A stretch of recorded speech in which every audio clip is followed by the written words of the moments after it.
How to check in online Cathay Pacific. Hello everybody and welcome to our channel. Today I'm going to show you how you can make the check-in process on cathaypacific.com. So please watch till the end to properly understand the tutorial, and don't forget you're going to be able to find the website link of cathaypacific.com in the description of this tutorial. So by now, let me show you the home page. And if you just scroll down just a little, there you're gonna find in square where you can book a trip, you can manage your booking, or you can make the check-in process. So I'm gonna click here on check-in,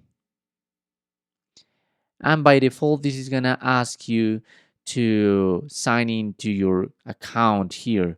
So you must know your country region code. These are the countries where this is available by now, especially the first three ones, the mobile phone number and the password. But if you want to, can do the signing process with an email address or with a membership number.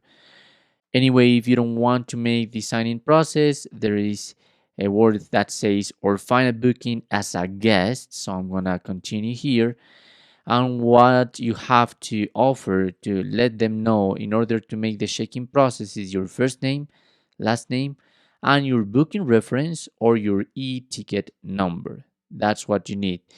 Please remember that your booking reference is a combination of 6 to 7 letters and numbers, and the e-ticket number are 13 digits. Okay, once you have filled all this data, you can click on Find My Booking and you can continue with the check-in process.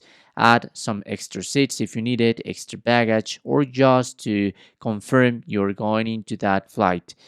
Remember that by now I'm not going to be able to show you the full process because I don't have a ticket here from cathaypacific.com, but that's how you can do it. Thanks for watching.